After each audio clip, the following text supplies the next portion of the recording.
pour un gouvernement fédéral de fermer la porte à tout jamais à intervenir dans un cas, à une étape future, dans un cas de liberté et de droits fondamentaux.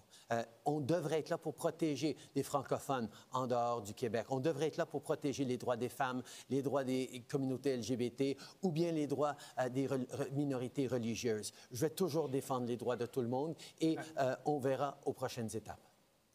Bien, M. Trudeau vient nous dire qu'il va intervenir et puis M. Singh a dit le contraire de ce qu'il avait dit en anglais récemment. Moi, je peux vous dire que j'ai une parole et effectivement, laissez-moi terminer, je peux vous dire que j'ai une parole et on n'interviendra pas. C'est une décision du Québec. La laïcité au Québec est un fait maintenant. C'est passé dans une législation et il faut respecter ça. Le Québec a sa votre position, un fédéral qui va intervenir, le gouvernement fédéral qui va au Québec, quoi faire dans ses propres champs de compétences. Et nous, au Parti, on veut respecter, M. Trudeau, la Constitution, contrairement à vous. On ne veut pas s'ingérer. Le Québec a pris une décision, le gouvernement a pris une décision avec le courage politique que le monsieur... Et c'est ça le danger avec M. Scheer. Il ne sera pas là pour défendre les droits des femmes. Merci beaucoup à vous deux.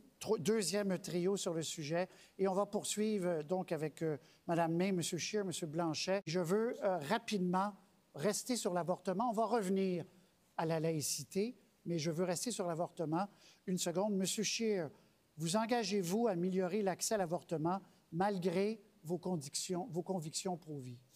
Pour la dernière fois, je vais dire, j'ai toujours été clair sur cette question. Je suis personnellement pro-vie, mais on ne va pas changer l'accès ou les lois. C'est la même chose pendant les dernières premiers ministres libéraux, conservateurs. Ça ne va pas changer sous mon leadership. Comme je suis premier à changer la loi ou l'accès, point final. Voilà.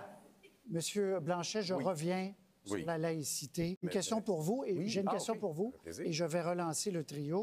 Si la Cour suprême invalidait la loi québécoise sur la laïcité, en tout ou en partie, est-ce que, selon vous, ça relancerait l'option souverainiste?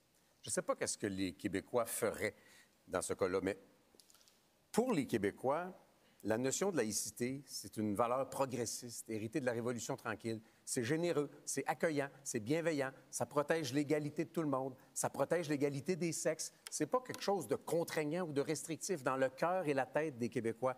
J'apprécie ceux qui reconnaissent que c'est à Québec de décider. Je comprends les ambiguïtés. M. Singh, vous dites pas la même affaire en France. Dans la région atlantique, les questions pour les fermières, ce n'est pas dans les débats. Si on parlait seulement pour quelques secondes sur cette loi, parce que M. Trudeau a dit quelque chose de tellement bizarre.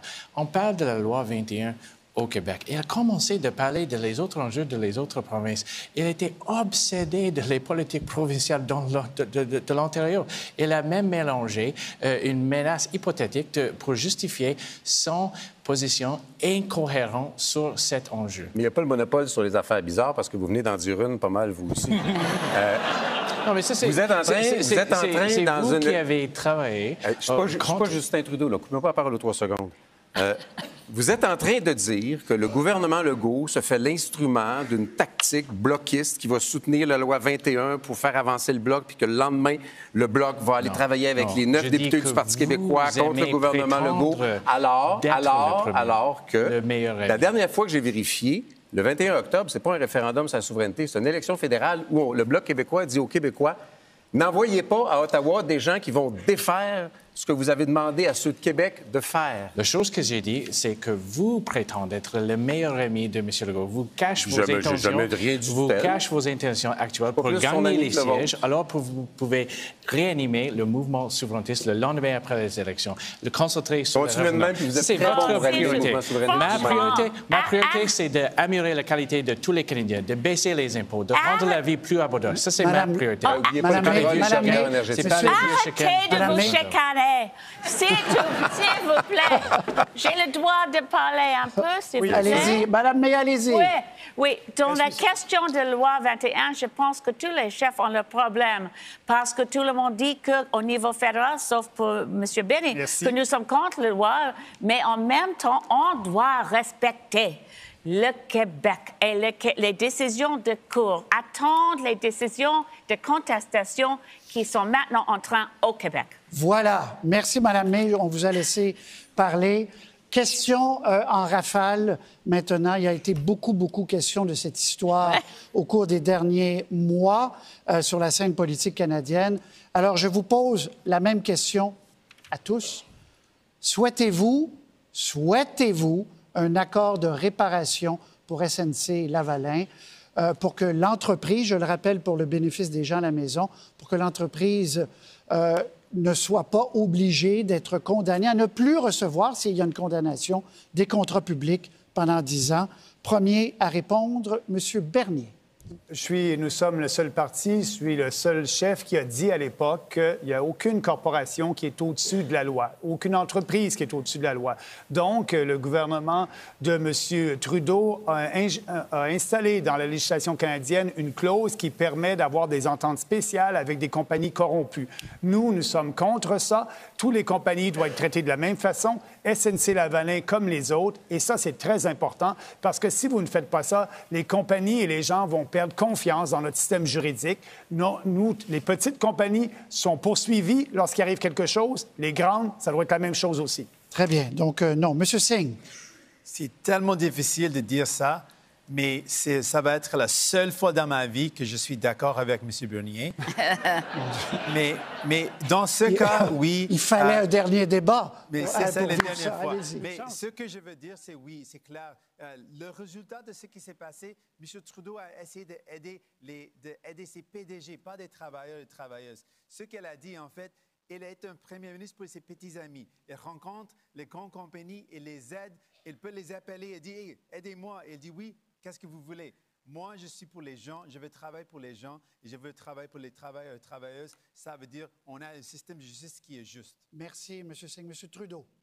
Presque tous nos pays alliés, en Europe et ailleurs, ont un système d'entente de réparation qui permettent à une compagnie de payer des pénalités, de changer son comportement sans punir les travailleurs qui n'avaient rien à faire avec les décisions des hauts cadres. C'est une situation qui protège les travailleurs quand il y a de la malfaisance au niveau d'une compagnie.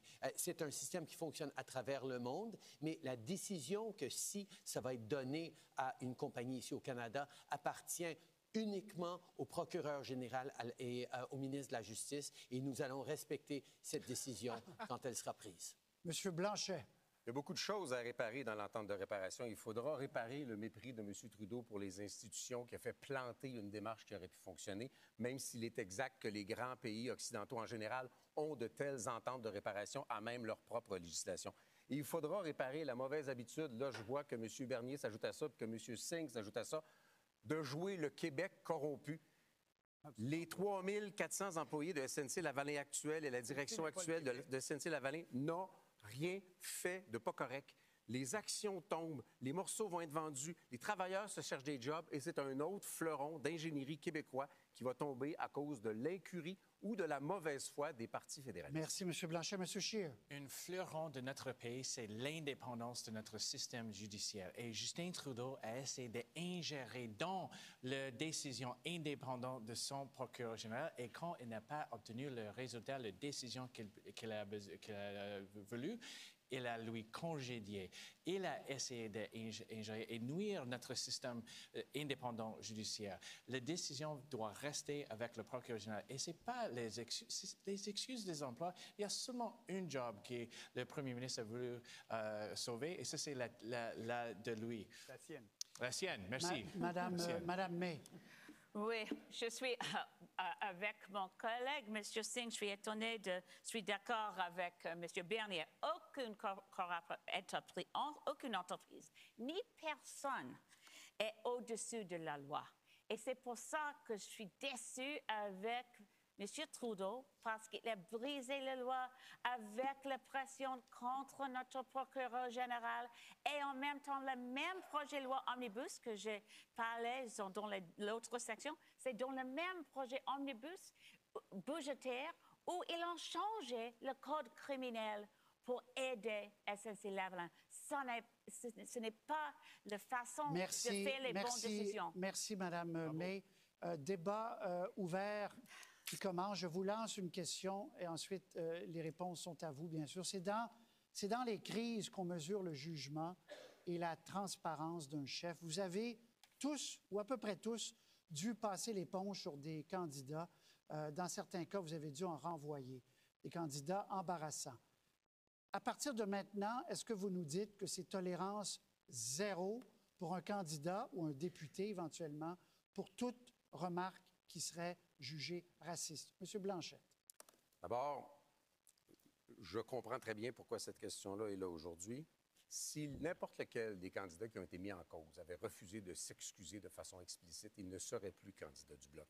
Parce que je peux affirmer, et je suis convaincu que mes énormes réseaux sociaux, mon passé de chroniqueur, mon passé aux ex, tout ça a été scruté. Personne ne peut douter que je sois n'importe quoi qui soit un petit peu proche d'un raciste. Je n'aurais eu aucune espèce de tolérance et je comprends que les collègues aient fait la même chose dans un certain nombre de cas. Maintenant, ce qui me semble essentiel dans une campagne électorale, c'est que les gens choisissent pour qui ils vont voter en fonction des valeurs qui vont être portées. Et c'est de ça dont il faut parler. Bon. Nous, de tout cœur, on va travailler pour le Québec. Vous avez eu 4 exemples des gens qui ont dû s'excuser. M. Scheer aussi, M. Trudeau aussi.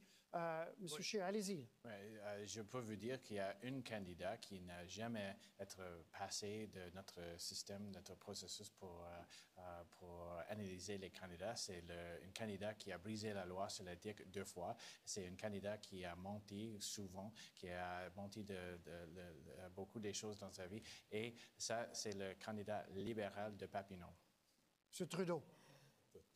Les excuses sont importantes, mais les gestes et les intentions et les valeurs sont importantes aussi. Et on va toujours juger selon les priorités, les valeurs et les actions de tous et de chacun. Ça fait partie du choix électoral que les gens font. Est-ce que les gens représentent leurs valeurs? Est-ce qu'ils sont là pour les défendre? Et je pense que les gens savent que depuis 4 ans, je les défends et on va continuer d'avancer en les défendant. Oui, nous ne sommes pas parfaits. Je ne suis pas parfait. Des candidats ont fait des erreurs. L'important, c'est que les candidats assument ces erreurs-là. Et s'il y a lieu à des excuses, oui, c'est parfait. Mais après ça, on doit s'assurer que ces gens-là partagent les valeurs canadiennes, les valeurs d'équité, de liberté, de tolérance. Et c'est ce qui est important pour nous. Notre parti est fondé sur des principes clairs, l'équité, la tolérance et le respect. Et on veut que nos candidats fassent la même chose et ils le font. Très bien. M. Singh. Donc, en fait, c'est une question d'authenticité. Donc, si quelqu'un s'excuse, mais il n'engage pas de changer pour l'avenir, et il n'y a pas un engagement fort de faire des choses différemment, donc non. Mais si c'est un s'excuse et aussi un engagement de changer, et aussi, en fait, si quelqu'un partage nos valeurs, et on va rester dans la partie, nos valeurs, c'est de travailler pour les gens, pas pour les plus riches. Nos valeurs sont de travailler pour défendre les droits de la personne. Nos valeurs sont de vraiment avancer la justice sociale en même temps qu'on combat contre la crise climatique. On peut le faire ensemble. C'est exactement les sortes de candidats et équipes qu'on a. Et c'est exactement ce que les Canadiens ont besoin. Je pense que nous avons un problème dans notre démocratie. J'ai plusieurs gens qui m'ont demandé pourquoi qu'un citoyen va présenter pour un parti dans notre démocratie, dans les élections, parce qu'il y a toujours les choses qui sont embarrassées. Mais pour moi-même, c'est une question de le niveau de leurs commentaires. Nous avons dans le Parti vert zéro tolérance vers racisme, antisémitisme, sexisme, c'est clair. Mais on doit réfléchir parce que ces élections, dans les dernières quelques semaines, nous avons pris le temps, la grande majorité du temps, avec les petits politiques, pas dans un dialogue pour aider tout le monde trouver les façons de travailler ensemble contre l'urgence climatique. Et jusqu'à ma dernière souffle, je veux essayer d'arrêter l'urgence climatique. Il faut travailler ensemble. Il faut qu'on fasse un bon choix. Il faut qu'on avance pour lutter contre les changements climatiques et on va continuer d'avancer. Merci. M. Scheer, un petit mot. M. Blanchet, un petit mot et nous concluons ensuite. Alors, le choix de cette élection, c'est clair. C'est 4 autres années avec les hausses d'impôts, la vie qui devient plus chère ou une pratique consultée avec moi qui va rendre la vie plus abordable. Blanchet, 10 secondes. On s'en va au Parlement. On votera pour ce qui est bon pour le Québec. On votera contre ce qui est mauvais pour le Québec. Merci. On décidera pour le bien. Mesdames et messieurs, merci. Madame, messieurs les chefs, merci à vous. Dans l'ensemble, vous avez été disciplinés. Merci. 21 octobre, jour du vote, mesdames et messieurs. C'est un rendez-vous donc pour la grande soirée électorale sur toutes les plateformes de Radio-Canada. Merci de votre attention. Merci à toute l'équipe derrière. À la prochaine.